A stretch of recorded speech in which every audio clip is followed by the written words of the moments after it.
Olha, vai ter festa em Olinda, livros contando histórias, pra guardar na memória. A Fliporto que vem aportar em Olinda. Boa noite. Mas tem pessoas entrando, né? Bom, é uma satisfação estar aqui na Fliporto para prestar essa homenagem a Clarice Lispector. Realmente, assim, queria parabenizar a Fliporto por esse evento fantástico, né? E nesse lugar tão especial que é Olinda, e nesse território que é um território da Clarice Lispector, né? E o motivo dessa mesa é exatamente lançar, né, falar do livro Clarice na Cabeceira Crônicas, que está sendo lançado nacionalmente hoje, aqui em Olinda, né, por motivos óbvios, porque foi aqui nesse estado de Pernambuco, né, foi na cidade do Recife, que Clarice Lispector viveu, né, passou a sua infância. Ela se mudou para cá em 1925 e viveu aqui até 1935. Então, assim, tem um caráter muito especial de lançar esse livro da Clarice aqui, né? O filho de Clarice, Paulo Gurgel Valente, fez questão que esse livro fosse lançado aqui, na Fliporto. Então, assim, a mesa exatamente tem esse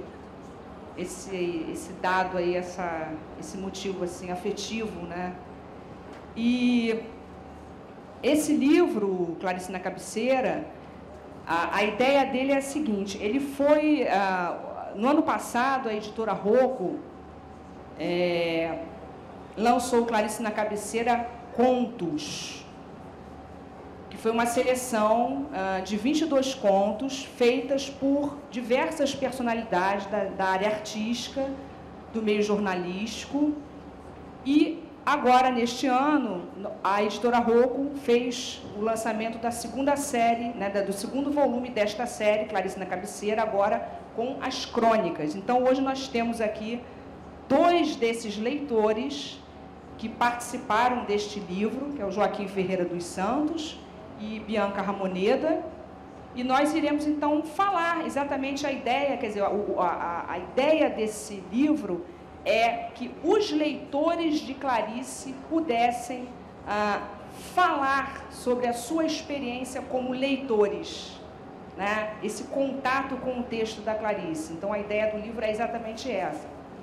Só para vocês terem uma ideia, são 20 leitores convidados por Clarice na Cabeceira Crônicas. São eles: Aparecida Maria Nunes, Bianca Ramoneda, Caetano Veloso, Diogo Mainardi, Eduardo Portela, Eucanaã Ferraz, Ferreira Goulart, Ítalo Morricone, Joaquim Ferreira dos Santos, Lícia Manzo, Lígia Fagundes Teles, Maria Bonomi, Mariana Lima, Marília Pera, Nádia Batella Gottlieb, Naum Alves de Souza, Newton Bonder, Rosisca Darcy de Oliveira, Silviano Santiago e Thalita Rebouças. São esses os leitores que colaboraram nesta edição.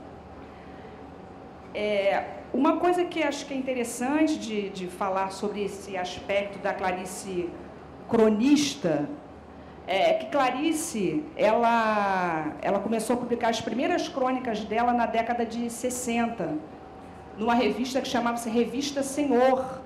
Era uma revista muito especial, né? Quem conheceu a revista sabe disso. E nessa revista tinha uma coluna, chamava-se Children's Corner. E nessa coluna a Clarice publicava crônicas e fragmentos de textos.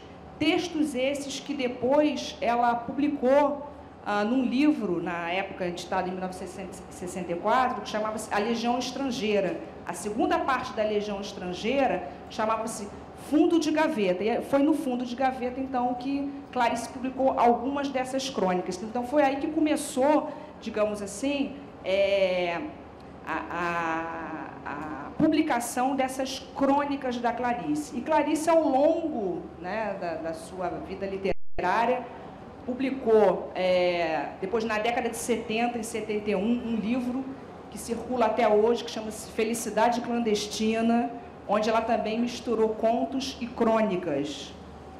Em 74, ela publicou um outro livro que não circula mais, que chama-se Visão do Esplendor, onde ela também publicou crônicas, né?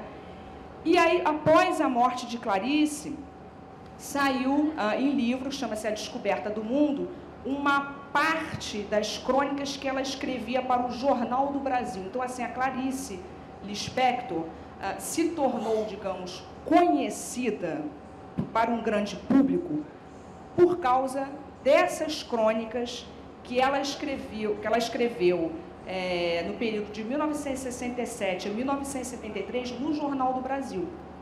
E é interessante, vocês, ao lerem o Clarice na Cabeceira, vocês vão perceber, porque algumas das crônicas que estão aqui falam justamente de como a Clarice se sentia como cronista de um jornal, né? E ela sempre achava que o que ela fazia não era crônica, né? Isso é curioso, isso, porque quando a gente fala de crônica, a gente previamente já tem um conceito formado, e a Clarice, o processo dela de construção dessas crônicas é curioso porque, assim, ela escrevia os livros, os romances, e ela pegava trechos desses livros e aproveitava aquilo como material de crônica. Então, quando você pega esse livro A Descoberta do Mundo, e aqui tem algumas dessas crônicas, você vai perceber que são trechos que ela já tinha publicado nos livros que ela estava escrevendo na época. Então, ela fazia uma miscelânea, né, assim, do que ela estava escrevendo como romancista e, ao mesmo tempo, óbvio, ela, no dia a dia, escrevendo essas crônicas. Então, o texto dela é uma mistura, a gente fica meio sem saber se é conto, se é crônica. Isso é muito assim, característico da própria Clarice mesmo, porque ela mesmo dizia, gênero não me pega mais, né? Ela não tinha essa fronteira, né? Essas fronteiras, conto, crônica, romance, isso não existia para Clarice Lispector, né? E eu acho que esse é também um dos grandes fascínios da obra da Clarice. E a crônica, né? No caso, as crônicas seguiam digamos assim, essa forma, né? Tanto que ela não dizia que escrevia crônica, ela dizia que escrevia textos. Basicamente, assim, em linhas gerais, essas crônicas, né? E, por exemplo, essas crônicas que foram selecionadas para o livro, falam de quê? Né? Sobre o que Clarice escrevia no Jornal do Brasil. Ela falava sobre os filhos, ela tem crônicas que são relatos sobre a relação dela com os filhos, sobre as empregadas, ela adorava falar sobre as empregadas, ela tem crônicas fantásticas, né, sobre as empregadas, motoristas de táxi. Então, assim, eram as coisas mais cotidianas, só que ela falava disso de uma forma, né, que quem é leitor da Clarice sabe, de uma forma tão especial, né, que aquilo ganhava uma dimensão nova. Então, isso que eu também acho que é fascinante no texto da Clarice, nós todos que somos leitores da Clarice, né, o fascínio é exatamente esse, a maneira como ela abordava esse cotidiano, né, falando de coisas assim, aparentemente banais, mas com um olhar provocante, instigante, né, e que sempre nos leva como leitores para dentro de nós mesmos, né? Os nossos questionamentos, o nosso olhar sobre a vida. Então, eu acho que é por isso que a Clarice permanece tão querida até hoje. A Clarice faleceu em 1977. Estamos em 2010 e a obra dela e a repercussão da obra dela é cada vez maior, né? E para uma escritora que na época, né, enquanto viva, muitas pessoas diziam que Clarice era uma escritora difícil, hermética, e ela ficava muito incomodada quando diziam, quando falavam, né, que a obra dela era hermética, enfim, até ela, inclusive ela comentava, ela revelou isso numa entrevista na TV Cultura, que um professor do Colégio Pedro II tinha lido o romance A Paixão Segundo GH e tinha dito que ele não tinha entendido absolutamente nada desse livro. E, no entanto, uma jovem de 17 anos que leu A Paixão Segundo GH, disse que esse livro era o livro de cabeceira dela. Então, ela dizia assim, o que eu escrevo ou toca ou não toca, porque ela diz que sentir não é uma... entender não é uma questão de inteligência, mas sim de sentir. Então, ela mesma, a Clarice mesmo, deu a chave, né, de leitura da obra dela. Então, é sempre essa renovação permanente, esse fascínio permanente. Assim, eu posso falar por mim mesma como leitora, né, que eu fiquei tão fascinada pela obra dela que um dia eu resolvi escrever uma biografia da Clarice. Mas assim, eu me considero sempre uma eterna leitora da Clarice, né, e sempre me surpreendendo exatamente por isso. E essa capacidade que ela tem de tocar, né, de literalmente mexer, né, ela mexe completamente com a gente. É incômodo? É incômodo, mas, digamos assim, o resultado é fantástico. Né? Sempre vale a pena ler a Clarice. Enfim, em linhas gerais, é isso. Eu acho que agora vou passar a palavra para os dois nossos queridíssimos aqui, Joaquim e Bianca, que podem falar também das suas experiências como leitores da Clarice. Justamente essa é a proposta do Clarice na Cabeceira Crônicas. Joaquim, posso passar à frente? Assim, pelo seguinte, porque quero aproveitar essas últimas palavras que a Tereza falou, tem tudo a ver com o que eu estava pensando da minha maneira de ter entrado nesse universo da Clarice, que é em relação ao entendimento. Quando ela deu o exemplo de que uma jovem de 17 anos leu a Clarice e entendeu e uma outra pessoa não entendeu. E eu vim esses dias pensando que a gente ia se encontrar para ter essa conversa e o que eu poderia dar de um depoimento aqui em relação ao meu contato com ela, já que cada um tem uma história tão pessoal, tão particular com a Clarice. Eu também entrei no universo da Clarice com 17, 18 anos, por aí, e o primeiro livro também foi A Paixão Segundo GH. Esse que a Tereza também estava dando de exemplo. E eu lembro que eu fiquei profundamente mexida, tomada com aquilo, e a frase da abertura do livro, a história de como é que eu vou viver sem uma terceira perna, que eu não sabia que tinha, mas agora eu perdi, aquilo me mobilizou de uma maneira que eu hoje, quando eu retomo essas palavras, eu digo, mas o que é que eu, com 17 anos, achava que era ter perdido uma terceira perna que eu não sabia que tinha? Eu dizia, que diacho eu entendia disso? Ou eu achava que eu entendia, que nem eu mesma lembro, para ter ficado tão possuída, tão tomada por essas palavras? E eu acho que eu nunca tive essas respostas, porque eu tinha a sensação de estar profundamente tomada, mexida, tocada, mas não seria capaz de dizer aonde. E isso sempre foi um mistério. Eu dizia, eu nem tenho experiência de vida, nem dessa autora, nem dessa personagem. São histórias que são muito mais velhas do que eu, muito mais maduras do que eu. Eu não tenho essa bagagem para estar lendo isso. E, no entanto, aquilo era transformador a cada página. Inclusive, a gente ontem estava conversando que eu tenho a sensação que os livros da Clarice, muitas vezes eu não consigo ler muito rápido, porque eu leio uma página e aí eu já fecho, já dá. Assim, eu já tenho que ficar uma semana com aquela página, não vai dar para eu ler o livro inteiro de hoje para amanhã, porque se vou ficar sem ar, vou passar mal, não vou conseguir elaborar aquilo direito. Então eu fico pensando, imagina na minha juventude, o que aquilo não estava processando dentro de mim, porque depois da Paixão Segundo GH, aí que eu comecei mesmo, né? Aí eu entrei de sola, resolvi ler tudo, e aconteceu o contrário. Chegou um determinado momento que eu achei que eu tinha que parar de ler um pouco a Clarice, porque a gente vai escrevendo em claricês também depois.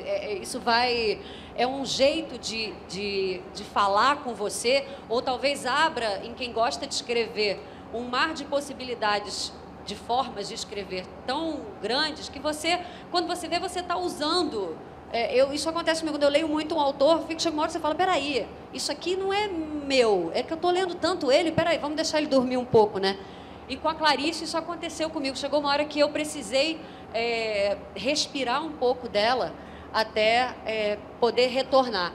E foi curioso porque quando a Tereza me convidou para esse projeto, para procurar uma crônica que me tocasse de alguma forma para o livro, eu novamente esbarrei nessa questão do entendimento, porque tem dias que eu não entendo nada de Clarice, tem dias que eu me sinto exatamente como esse leitor que disse que lê um livro do início ao fim, não sabe do que tratava o livro do início ao fim.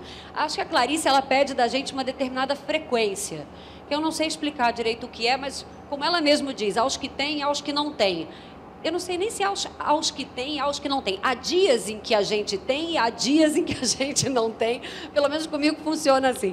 Tem dias que eu sei que eu não tenho essa frequência e eu começo a ler e eu falo, meu Deus, eu já li isso e eu estou lendo de novo e eu não estou entendendo absolutamente nada.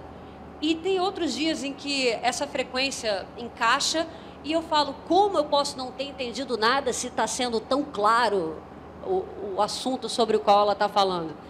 E isso aconteceu de novo quando eu fui escolher a crônica para esse livro. Eu li a primeira frase da crônica e, apressada na leitura, né, esse vício maldito que a gente tem de achar que sabe antes de começar a ler, a ouvir, a entrar em contato, seja lá com o que for. Eu li a primeira frase da crônica, achei uma graça porque me identifiquei e achei que era aquilo. E 2 frases depois, não só não era aquilo, como não tinha nada a ver com aquilo. E eu morri de vergonha. Vergonha da minha arrogância, vergonha da minha potência em relação ao texto. E aí eu acho que eu acabei ganhando novamente uma lição através dessa forma de se comportar. E quando eu fui ler o texto do Joaquim sobre a Clarice, o Joaquim abre justamente falando isso também, que quando a gente começa a ler uma crônica, a gente já acha que, ok, então o caminho vai ser assim, assim, assim, assim, então tá, já entendi. E a Clarice sempre te passa a perna nesse possível já entendi.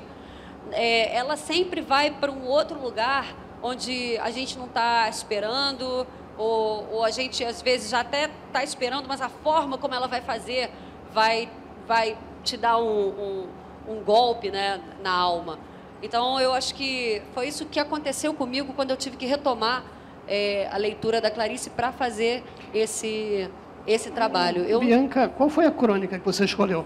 Eu escolhi Come, Meu Filho. E a primeira frase da crônica é: o mundo parece chato, mas eu sei que não é.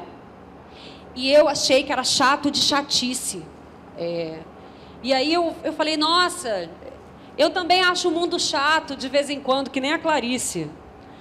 E não era nada disso. Aí eu fiquei com tanta vergonha, porque primeiro que eu tinha usado uma frase da Clarice para admitir que eu achava o mundo chato de vez em quando. Então eu fiquei com vergonha de eu achar o mundo chato de vez em quando e falar isso para mim mesma, que eu achava tudo chato.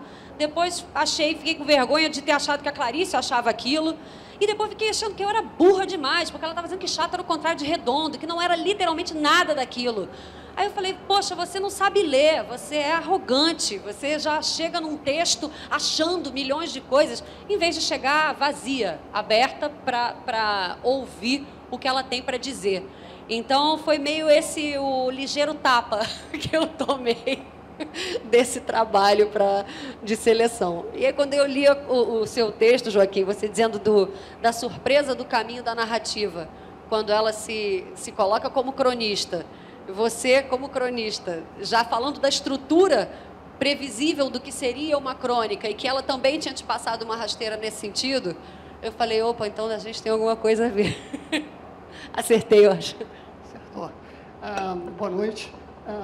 A crônica, no caso da Clarice, é uma espécie de lado B da Clarice, né? Acho que é uma boa maneira de você ser apresentado ao texto da Clarice Lispector. Quando eu tenho um texto dela e eu não estou entendendo, eu não me impressiono muito com isso também, não. Aquele conto do ovo e a galinha, né? É um conto que eu seria incapaz de reproduzir qual o significado daquilo, mas eu ia lendo cada frase daquilo e aquilo ia me tirando o tapete, você meio que levita, né? Você, onde essa louca vai parar, né? E eu já li uma entrevista dela dizendo que ela também não sabe o que ela quis dizer com o ovo e a galinha, né? No entanto, ela fez 3 contos, são 3 textos sobre o ovo e a galinha, e são aforismos, são sentenças aparentemente meio soltas, o pensamento que vai se ligando e ela vai viajando, e é uma coisa absolutamente prazerosa, né? Eu acho que essa pessoa que leu o romance inteiro e não entendeu o que ela queria dizer, não foi à toa que ele leu o romance inteiro, né? Tinha alguma coisa fazendo com que ele chegasse à última página, e era o prazer da leitura, né? E o prazer da leitura, eu acho que é a palavra fundamental na Clarice, né? E esse prazer para cada pessoa é um prazer, né? Mas como ela vai te inventando o mundo, como ela vai te ampliando os limites, como ela vai te mostrando que o chato não é chato, é uma coisa muito, muito maior e que, às vezes, ela também não tem a noção do que é, mas ela vai tentando descobrir ali através do texto, né? Sobre essa nossa noite, eu sou um jornalista, né? Eu escrevo no Globo. Um jornalista, ele não é especialista em nada, né? Ele é um especialista, no máximo, em generalidades. No caso da crônica, eu faço uma crônica também no jornal, no Globo, às segundas-feiras, e eu tenho um livro da editora Objetiva, que eu organizei, eu sou organizador, são as 100 melhores crônicas brasileiras de todos os tempos. A crônica é um gênero que se costuma falar que é um gênero brasileiro. Não é bem assim. A crônica brasileira está nos jornais desde o século XIX, Zé de Alencar, Machado de Assis. Todas essas pessoas escreveram crônicas nos jornais brasileiros. Nós temos uma sorte assim, meio cruel, que é o fato de não recompensarmos bem financeiramente os nossos escritores. Então, esses escritores, para sobreviverem, eles tinham que escrever em jornais. E o gênero crônica foi um gênero adotado por todos esses escritores. Então, nós temos a sorte de ter tido um Carlos Drummond de Andrade, um Vinícius de Moraes, um Antônio Maria, um Rubem Braga, um Machado de Assis, um Lima Barreto. Todos eles escreveram crônicas, todos eles escreveram no jornal. Então, é uma felicidade você abrir um jornal diário e ter um texto do Paulo Mendes Campos, de um Lima Barreto. Então, essa crônica brasileira se costuma definir como algo leve, como algo etéreo, algo sem muita profundidade. Isso é exatamente o contrário da Clarice Lispector. A Clarice nunca é o detalhe, porque ela é profunda em tudo. A Clarice nunca é rotineira, como é o cronista clássico, porque a Clarice é metafísica, né? De tudo ela tira uma coisa maior, né? O caso que eu escolhi é bem típico, isso que a Bianca estava dizendo, é uma crônica que é o mal-estar Mal-estar de um Anjo, foi a crônica que eu escolhi para o livro. E essa crônica começa, a Clarice. A gente nunca também deve achar que quando a Clarice fala na primeira pessoa, nas crônicas, ela está falando dela, né? Ela é cheia de pistas falsas, ela, ao mesmo tempo que ela é subjetiva, como pede a crônica, ela, logo em seguida, ela demonstra que não, aquela história não foi exatamente acontecida com ela. Então, a crônica é a maneira mais próxima, talvez, de chegar numa autobiografia da Clarice, mas nem tudo ali é verdade. Então, tenham calma quando encontrarem uma descrição do que poderia ser o dia a dia dela, e não é só ficção, ela inventando outros mundos e ela desfazendo a sua descoberta do mundo. Mas a crônica que eu escolhi é o mal-estar de um anjo. E eu escolhi porque eu acho que representa bem isso. Ao mesmo tempo que ela tem uma levada de crônica, porque é a Clarice saindo de um edifício em Copacabana num dia de chuva. Ela desce e está chovendo, a rua já está toda alagada e ela tenta pegar um táxi. Isso é uma crônica típica, né, do Rubem Braga, um Fernando Sabino. Você tem a impressão de que ela vai pegar o táxi, vai começar a descrever o caminho, vai falar das coisas do Rio, nada disso. A Clarice consegue pegar um táxi, fica muito aliviada e feliz com isso, mas logo em seguida uma mulher se aproxima e pede para entrar no táxi. E ela deixa a mulher entrar. entrar no táxi, né? Num acesso de bondade e caridade para com o próximo. Imediatamente ela se arrepende, porque essa mulher, ela diz que precisa pegar um vestido para uma première, que era uma palavra que se usava muito, né, na época. E ela ia a uma première e precisava pegar o vestido. E ela não estava ali na chuva com o vestido, porque ia molhar o vestido. Então, a Clarice começa a se arrepender de ter tido aquele acesso de bondade. A mulher vai pegar o vestido, entra no táxi, começa a dizer que a Clarice é um anjo da guarda que veio ali para salvá-la. E a Clarice começa a rir de tudo aquilo, né? É um anjo da guarda muito mexeruca que ela seria, né? O anjo da guarda que salva a première da peroa de Copacabana.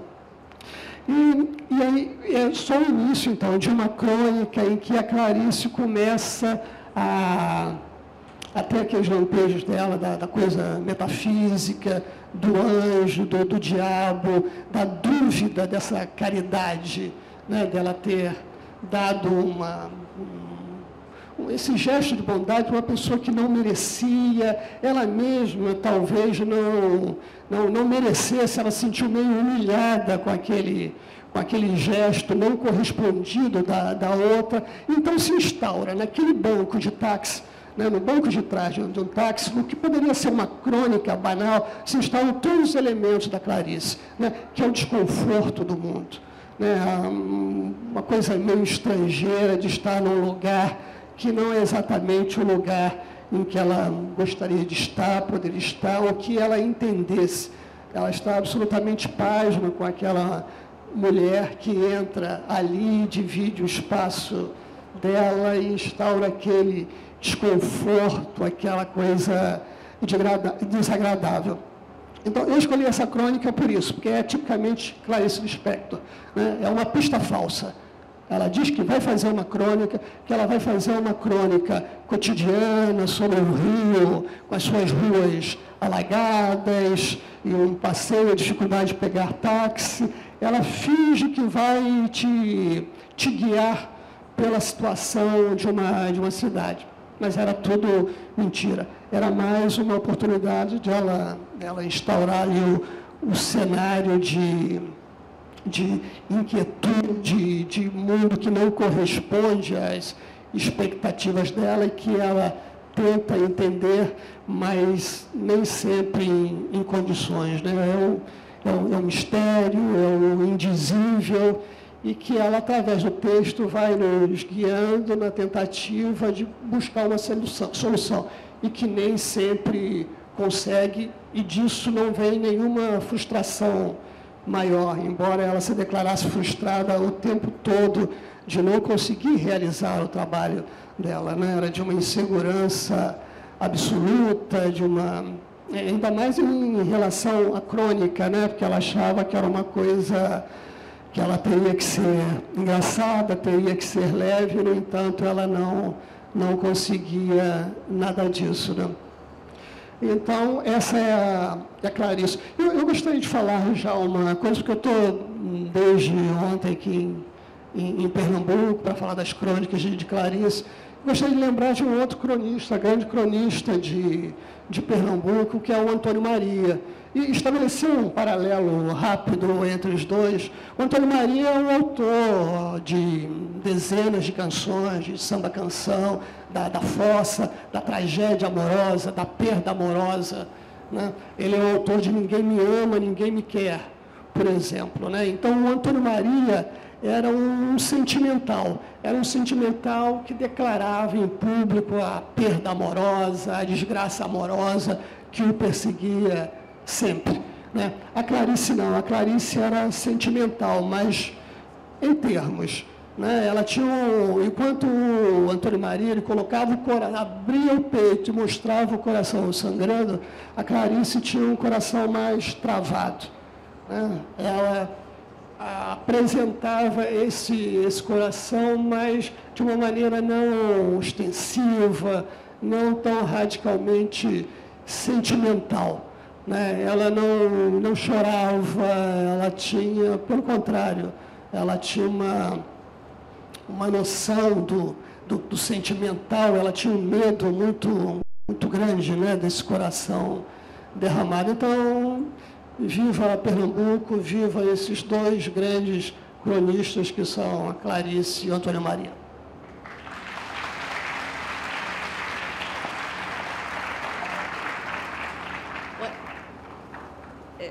Já que o Joaquim tocou no nome do Antônio Maria, e ele falou, né, na música Ninguém Me Ama, Ninguém Me Quer, eu me lembrei, você sabe que a Clarice, Joaquim, ela, em uma crônica, ela revela que ela tinha uma empregada que gostava de cantar essa música.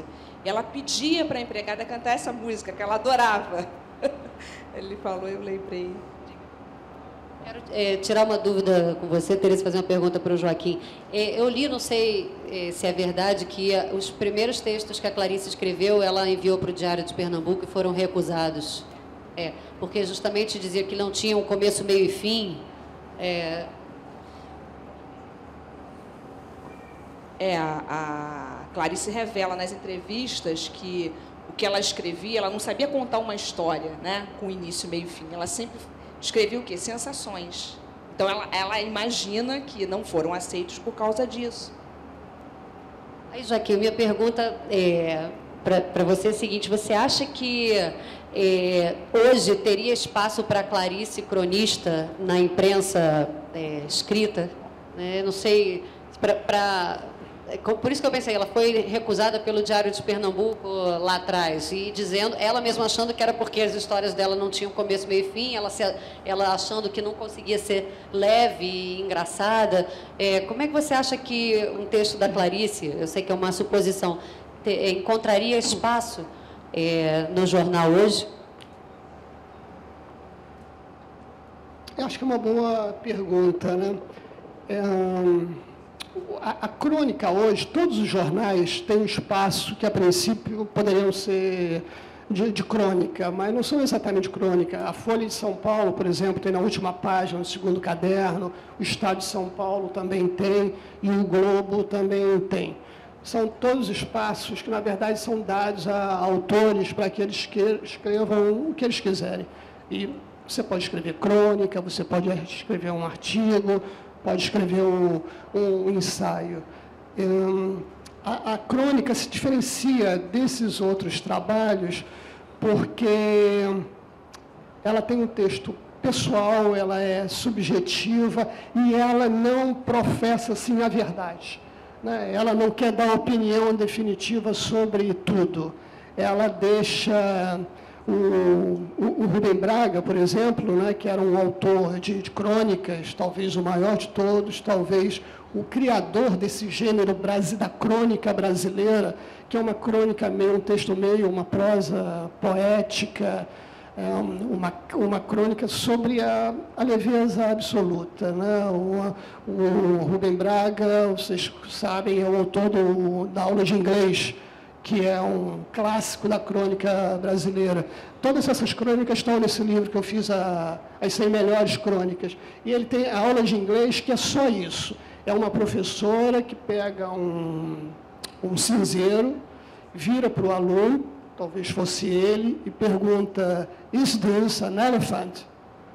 E ele, a partir dessa pergunta, se aquele cinzeiro é um elefante, ele faz 3 páginas com suposições, com uma viagem interior, com ligações de um pensamento, de memória. E ele constrói 3 páginas absolutamente deliciosas e bem escritas e altamente filosóficas sobre aquela aula de inglês, até terminar com a decisão de que aquilo é um ashtray, né? Aquilo é um cinzeiro. Então, a crônica, ela não quer dizer as verdades do mundo, né? E nisso a Clarice é uma cronista, porque ela não tem verdade decidida. É uma pessoa que é um escritor que está ali naquele espaço e está pensando o mundo, sem dizer que afirmativamente se é isso, se é aquilo. Ela está colocando dúvidas, ela está descobrindo o mundo ali com o leitor em cada palavra. Então, esse espaço hoje do jornal, ele está mais para artigos do que para crônicas, né? Tem o Arnaldo Jabor, ele mistura bem essas duas